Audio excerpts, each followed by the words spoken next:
Mensaje 3. ¿Con quién nos encontramos en el campo? Bueno, todos ya entendemos que el campo, ese campo de batalla o ese campo de trabajo, es el lugar donde Dios nos ha puesto a predicar el mensaje de Jesucristo. Y recordamos las palabras de que la mies es mucha, la cosecha es mucha, pero que obreros son pocos.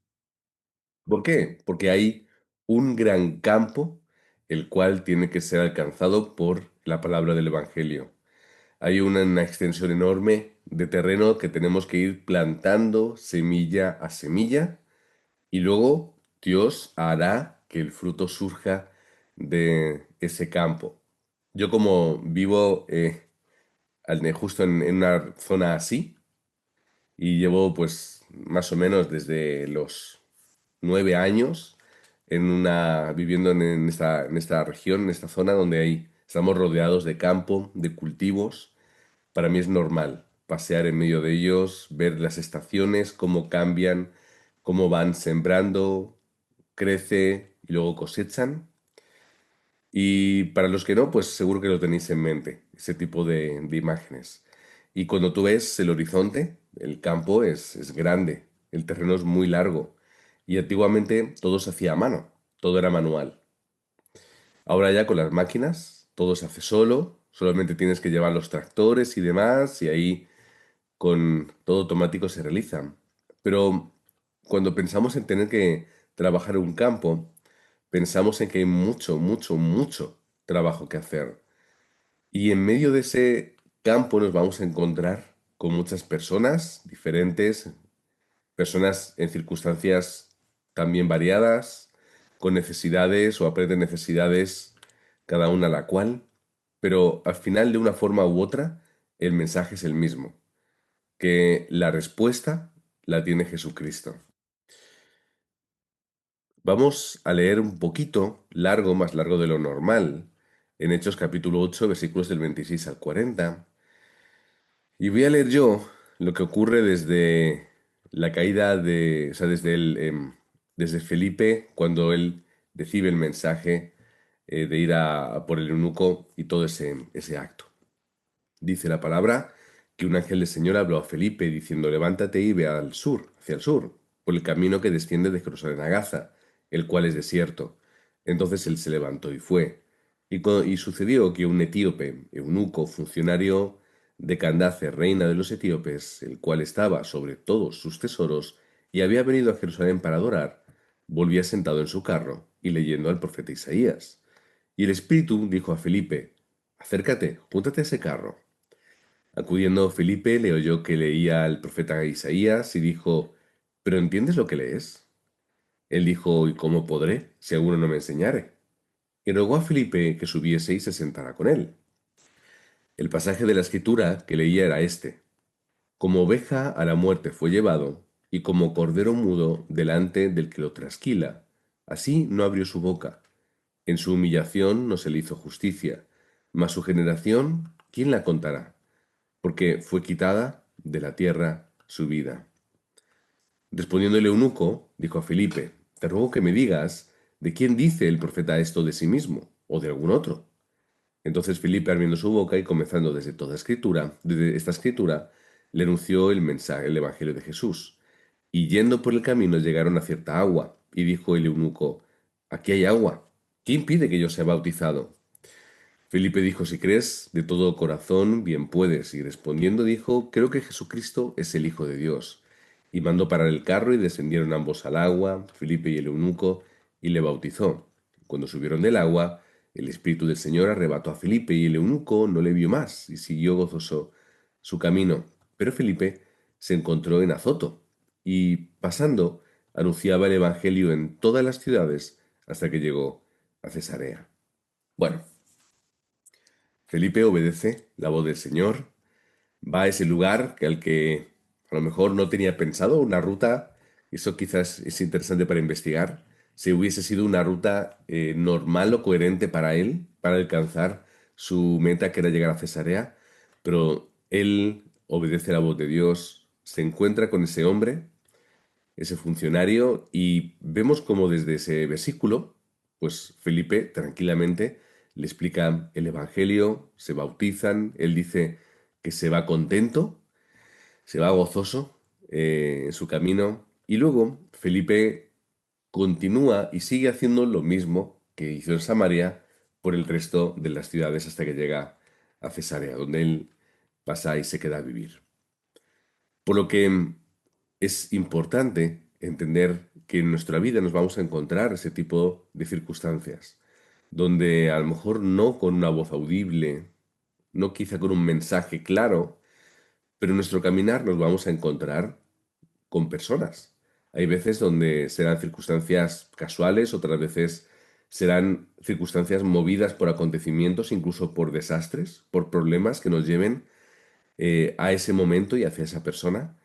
Y partiendo desde su situación, desde su necesidad, se le da el Evangelio.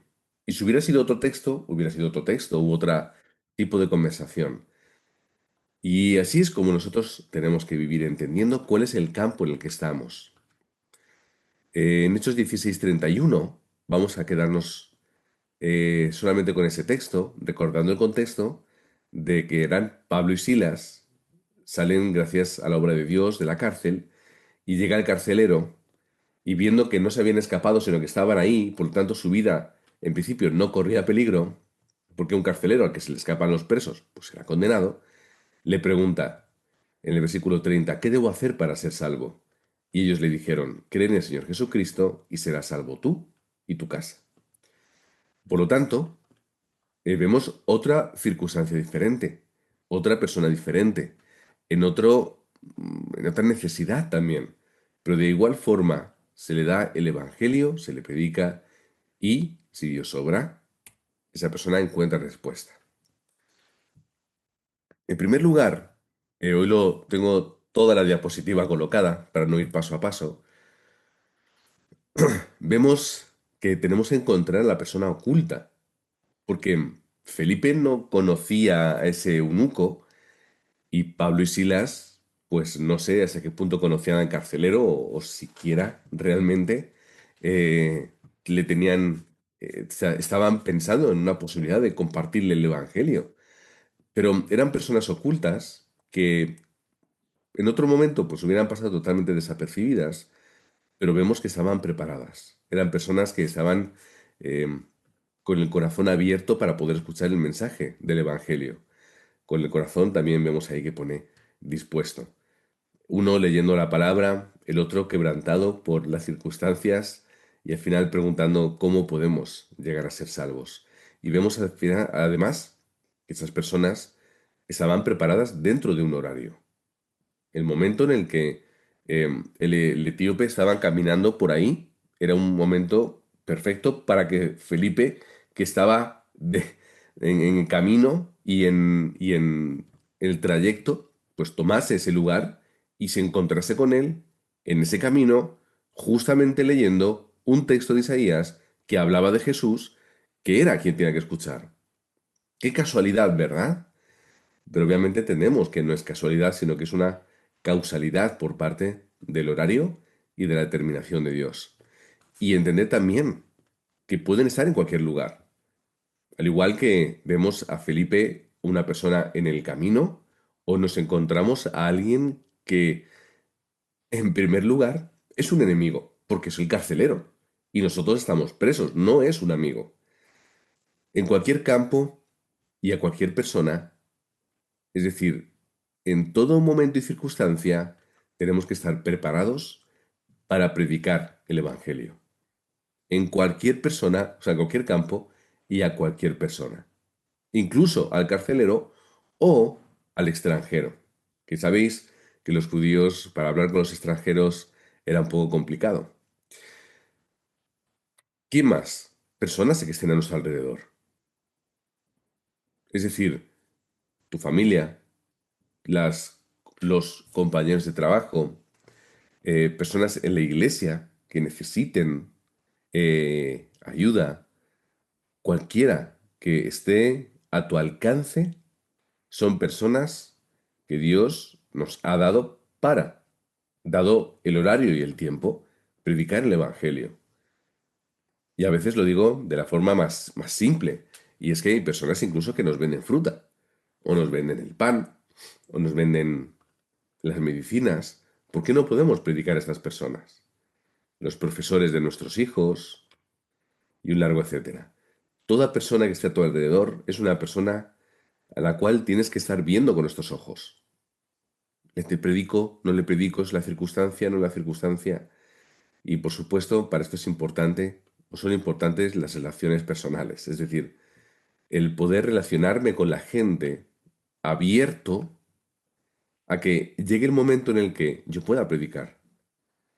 Hay personas que lo tienen más fácil porque son mucho más extrovertidas y sociables. No es mi caso. Yo soy en el lado contrario, donde tengo que esforzarme por ello, pero por lo menos pensar y tener mi corazón dispuesto a que yo pueda predicar el Evangelio a cualquier persona de mi alrededor.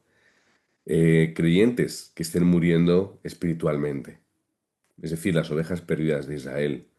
Cuando digo muriendo espiritualmente, me refiero alejados de Dios, que no están disfrutando del Evangelio, no lo están viviendo, están separados, están en otras iniciativas en su vida que sí pueden ser muy importantes o muy difíciles, pero cuando yo me separo de Dios, muero espiritualmente.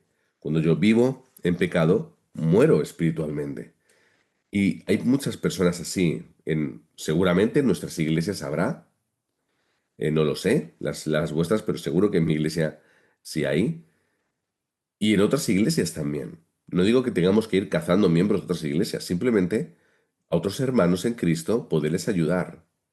Ayudar como esas ovejas perdidas a que alcancen a su pastor, a su buen pastor, que es Cristo. Ir a los lugares de sufrimiento. Es decir, hospitales, cárceles, lugares donde hay desastres. Personas están sufriendo en estos sitios, en estos lugares, y lo están pasando mal. Necesitan encontrar a alguien que les pueda predicar el Evangelio, que les pueda no solamente dar una palabra de ánimo, ¿no? Que también viene bien, sino personas que, o sea, que puedan de verdad testificar el mensaje de Jesucristo, que de verdad puedan darles ese mensaje que puede cambiar 100% sus vidas. En el mundo académico y en el mundo de la élite también. Y esto lo digo también porque tenemos que pensar en ello.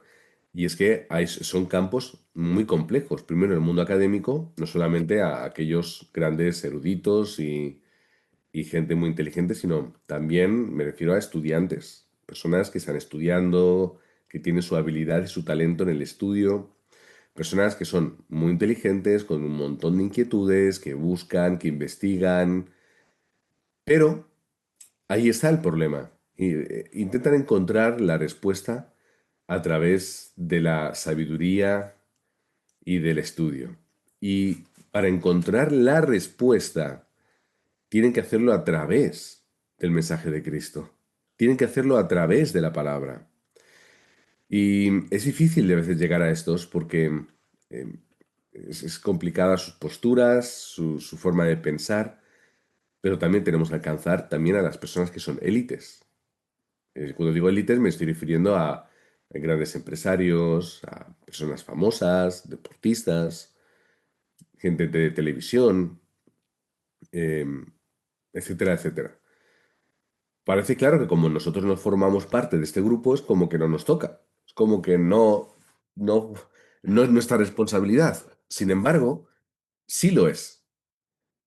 Dios tiene también que llevarnos a los lugares donde estén ese tipo de personas, las cuales, como vemos aquí, viven en otro mundo, tienen problemas muy profundos, muy difíciles, son vidas muy complicadas, aunque no lo parezcan, no lo quieran evidenciar, pero son personas que viven vidas muy difíciles, complejas, sufren mucho, mucho, mucho, y necesitan escuchar de la misma forma el mensaje de Jesucristo.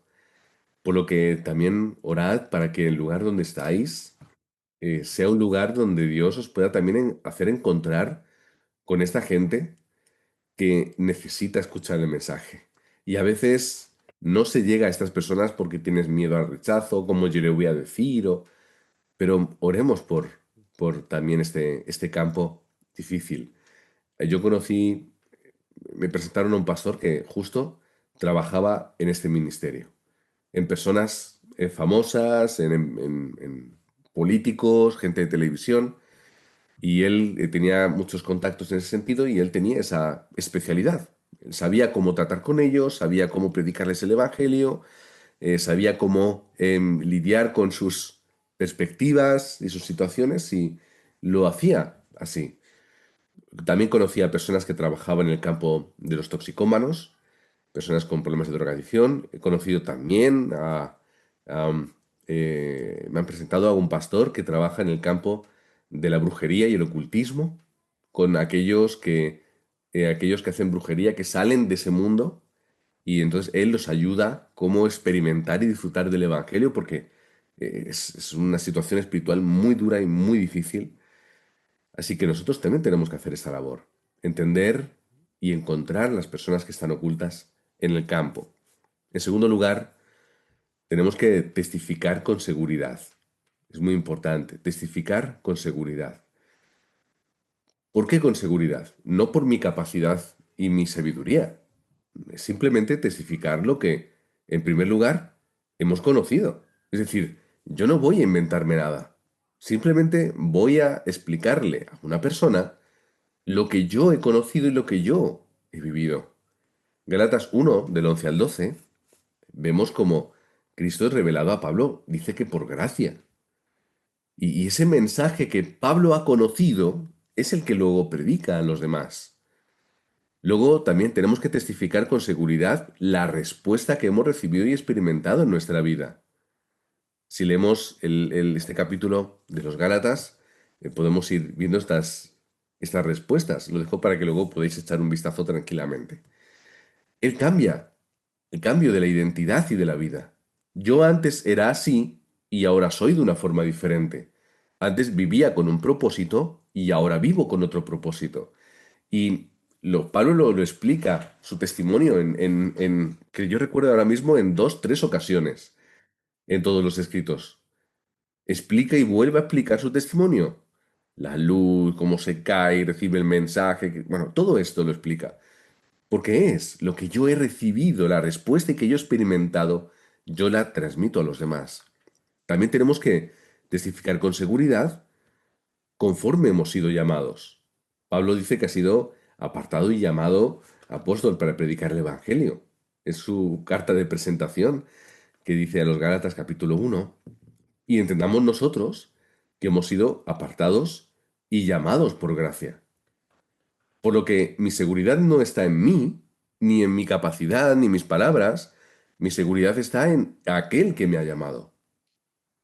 Porque yo he tenido la gracia para entender el Evangelio y a personas que se les predica una, dos, tres, 20 veces no lo han hecho. ¿Por qué de todos los creyentes que yo conozco, solamente somos muy poquitos los que tenemos la iniciativa y tenemos incluso el ardor de predicar a las demás personas? ¿Por qué esto sucede conmigo y no con los demás? Porque yo no soy mejor, ni más inteligente, ni más guapo, ni más nada. Simplemente es que he sido apartado y llamado por gracia. Así que, Señor, si tú has puesto esto en mi corazón, es tu responsabilidad entonces. Así que testificamos con seguridad conforme hemos sido llamados. Y en cuarto lugar, testificamos con seguridad con el poder del Espíritu Santo. Y es lo que Pablo dice en Gálatas 3 del 1 al 5. Al final es el Espíritu Santo el que obra. Yo no puedo abrir la cabeza de una persona, meterle Biblia y cerrarla otra vez. No puedo hacerlo. No puedo alcanzar el corazón de las personas por mí mismo. Y no debo intentarlo tampoco. Simplemente debo testificar con la seguridad del que tiene el poder del Espíritu Santo en uno. Y Dios obra de esta forma. Por lo tanto, yo predico, testifico y el Señor hará lo que tenga que hacer a través de la obra del Espíritu. Por lo que la seguridad también significa tranquilidad. Es decir, que como esto no depende de mí, pues yo voy a testificar tranquilamente. No es mi responsabilidad que una persona acepte. Mi responsabilidad es testificar. Lo que ocurra después no es mi problema.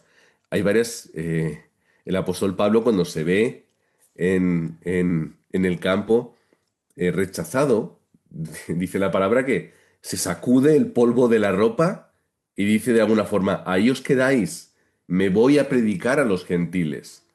Y se va a predicar a los gentiles. Y algo muy parecido le dijo Jesús a los discípulos cuando los envió. Id, buscad, predicar, y si no os reciben, os sacudís el polvo de la ropa y seguís el camino. No desde una forma despectiva de menospreciar a los demás, entendiendo que mi trabajo está hecho. Y aquel que no acepte o que no quiera o que no pueda, pues seguiré orando, seguiré pensando y seguiré dispuesto a predicar, pero ya mi trabajo está hecho. Cuando yo testifico el mensaje del Evangelio, va a haber un grupo de personas, como vemos ahí abajo, en las cuales van a hacer el hambre de conocer a Jesucristo. Cuando les transmitamos y hablemos de esta forma, van a querer conocer más de Jesús. Ese es el mayor valor de esto. Así que ahí es donde yo tengo que transmitir todo el mensaje de la palabra. Porque obviamente cuando yo predique el Evangelio, no puedo sentarle y darle 5, 6, 7 clases sobre teología o sobre Biblia. O no puedo sentarle y decirle, vamos a dar las 10 cartas del Evangelio. A media hora por carta, son 10 cartas, 5 horas. No puedo hacer eso. Pero cuando yo ya le hablo sobre Cristo y quieren más, entonces yo les voy a transmitir y voy a empezar a hablarles de esta forma. Les voy a hablar sobre el poder y la obra de Dios en la vida de las personas. Como el igual, de la misma forma que Pablo está hablando del poder de Dios para transformar a la gente. Vamos a testificar cómo la palabra de Dios se cumple en nuestra vida, que no es un libro viejo lleno de polvo con frasecitas bonitas, que yo abro para sentirme bien o para enjuiciar a los demás. Es que de verdad la palabra es un gran mensaje, muy variado, pero es un mensaje que tiene cumplimiento en nuestra vida. Al igual que Pablo habla del cumplimiento de la promesa en Cristo, que es por la fe. Y voy a hablar y testificar de la gracia, que es lo que a la gente le va a enamorar, porque van a verse tan pequeños, tan insignificantes, tan faltos de conocimiento, de comprensión, de experiencia, de todo, pero cuando entiendan lo que es la gracia de Dios, dirán, ostras, no es conforme a mí, no es conforme lo que yo puedo conseguir o hacer, sino que es que Dios lo hace todo. Dios me crea por gracia, me preserva por gracia, me da el Evangelio por gracia, me salva por gracia, me va a sostener durante toda mi vida por gracia y además me va a ayudar a cumplir con su propósito, pero todo va a ser por gracia. Así que esa gracia de la cual vemos que Pablo le gusta la frase de Habacuc, porque también la repite en Romanos 1:17, que el justo por la fe vivirá. Esa es la gracia, que nosotros, teniendo fe, vamos a vivir. Y entonces van a querer conocer más de la palabra y van a querer conocer más sobre esas bendiciones que hay para sus vidas y van a querer experimentarlas y amasarla y alcanzarlas todas para ellos. Y vamos a tener la oportunidad de seguir profundizando a través de los mensajes, a través del discipulado, a través de los encuentros, dando más y más y más, porque la gente tiene hambre de hallar todas estas bendiciones. Y por lo tanto, Dios va a obrar en ellos. Y esto va a ser una explosión en sus vidas, por lo que tendremos que testificar la inmensa obra de Dios. Primero, les podemos hablar de ese gran método de Dios a lo largo de la historia. ¿Cuál es? Génesis capítulo 3 versículo 16. Perdón, 15. Ahí me he colado en el texto. Es 15. La simiente de la mujer que va a venir para aplastar la cabeza de Satanás. Y eso lo dice en Génesis, lo dice en Génesis. Pero es que además podemos ir, por ejemplo, al capítulo 22 de Génesis, donde Dios le dice a Abraham que la simiente, su simiente, va a venir para ser bendición a las naciones. Pero ¿quién es o qué es esa simiente? Pues el apóstol Pablo lo va a explicar en Gálatas 3:16. La simiente de la que Dios le habla a Abraham es Cristo. Es decir, el método de Dios a lo largo del texto bíblico, desde entonces, el comienzo de los tiempos, allá por Génesis 3, cuando fuese eso, cada uno que piense lo que quiera, pero cuando fuese eso que fue, hasta el final de los tiempos, siempre la respuesta ha sido Cristo. A lo largo de la historia también lo ha sido. El problema ha sido que en la iglesia hemos perdido este, este gran amor. Y nos hemos vuelto, pues eso, nos hemos acostumbrado, porque todos tenían que ser cristianos, y da igual, porque claro, ya la iglesia se encargaba de todo, y simplemente nosotros teníamos que acudir a la misa, y la misa simplemente además era en latín, tampoco ni siquiera nos enterábamos, pero ¿por qué? Porque bueno, estábamos ahí en la iglesia y ya está, era suficiente. Hasta que no llega la reforma y le dice a la gente, es que tienes que disfrutar del evangelio. Tienes que entender el Evangelio, tienes que predicar el Evangelio. Y la reforma es volver a traer la palabra de Dios a nuestro corazón, a nuestra vida. En lugares como por ejemplo Suiza, se empieza a estudiar mucho la palabra. Ahí salen Calvino y otros tantos, Zwinglio, y empiezan a crear esas teologías y empiezan a estudiar.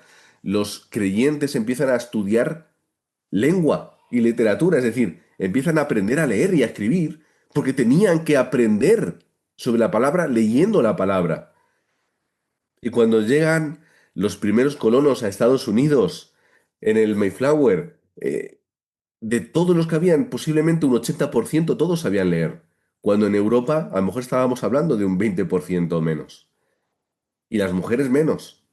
Pero sin embargo, en ese barco lleno de colonos, muchos de ellos, todos creyentes, la mayoría sabía leer porque necesitaban estudiar que Jesús es el Cristo. Así que expliquemos que el método de Dios a lo largo de la historia bíblica y la nuestra, por así decirlo, que también es bíblica en un comienzo, pero entendamos, es la respuesta. Es testificar la grandeza del nombre de Jesucristo. Que dice el texto de Gálatas que estamos revestidos. Somos hijos de Dios, revestidos, que antes llevábamos ropas andrajosas, sucios, feos, pero Cristo nos vuelve a vestir, nos cubre con su gloria absoluta, que además nos habla de que somos iguales, somos perdón, somos una unidad, unidos con Dios y todos juntos con la Iglesia para la evangelización del mundo, y que somos además herederos de la promesa, herederos, qué palabra más bonita, ¿no? Cuando hay una gran herencia que esperar. Los que no haya mucha herencia que esperar, pues en la tierra, pues que pues les dará un poco igual, pero habrá gente que estén deseando grandes herencias. Y hay gente que esté mirando el reloj y mirando el calendario, a ver cuándo se mueren estos viejos, ¿por qué? Porque quiero la herencia. Los hijos de los ricos, supongo que son así.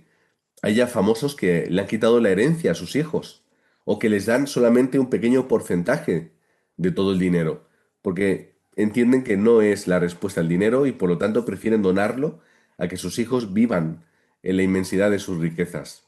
Muchos de ellos han salido por redes sociales y podéis buscar información sobre ellos.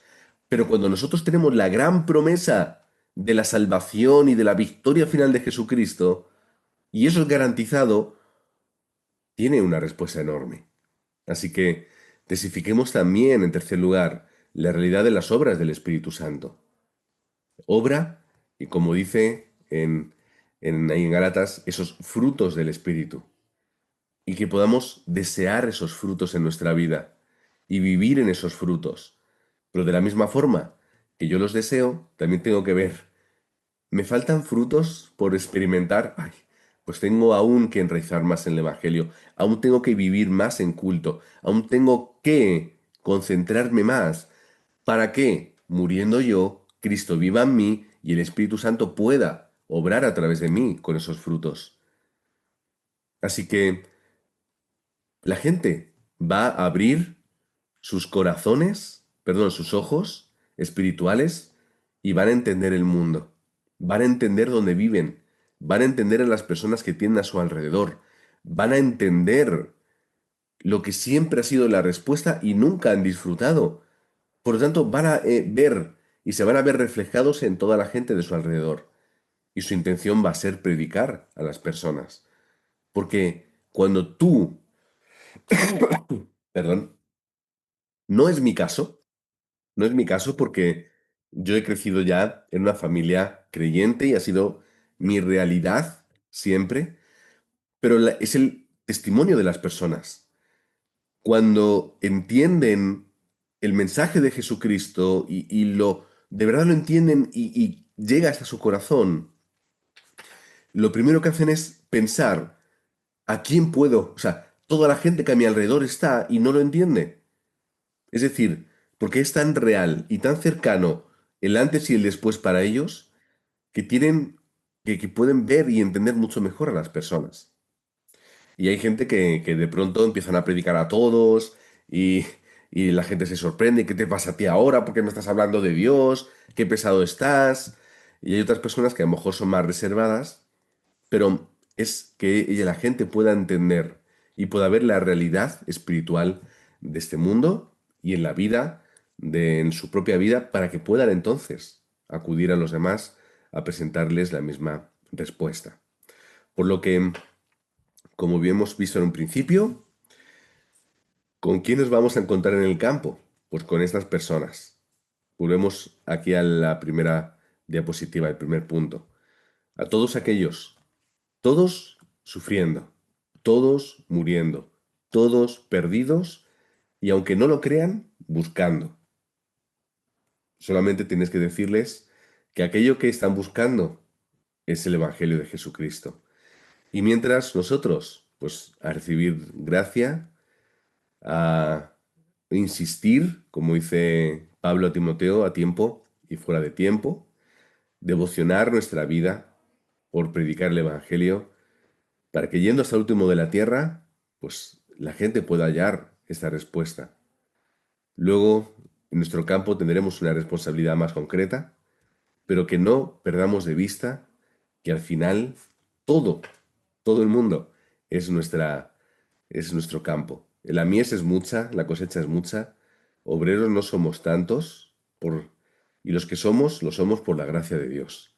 Por lo que en esa gracia que podamos insistir esta semana hallando estas respuestas y en particular mañana, que es un día especial donde cada uno en su congregación va a estar dando culto a Dios en espíritu y en verdad, va a estar yendo con acción de gracias y también recibiendo la guía y la dirección que Dios les dé a través de sus pastores. Gracias, Padre, oramos en el nombre de Jesucristo. Te pedimos que nos utilices al igual que utilizaste a Felipe. Guíanos y llévanos al campo, al lugar preparado, al lugar quizá de desastre, de destrucción, donde hay gente que a lo mejor no concuerda conmigo, como él lo experimentó en Samaria. Llévanos a encontrarnos con aquellos que son diferentes a nosotros, como se encontró con el etíope, pero todo campo preparado, Señor. Así que podamos vencer nuestras perspectivas, nuestros miedos, inseguridades, que podamos vivir libres, Padre, de los prejuicios y con el ardor y el corazón de predicar este Evangelio, para que presentando a Cristo, hablándoles sobre la grandeza de tus obras y enseñándoles el poder de tu Espíritu Santo, puedan llegar a experimentar, como nosotros lo hacemos, que en Cristo lo tenemos todo, que el Evangelio es suficiente. Gracias, Padre, porque nos has dado esta gracia en la cual insistiremos esta semana hasta que nos volvamos a encontrar. Oramos en el nombre de Jesucristo. Amén.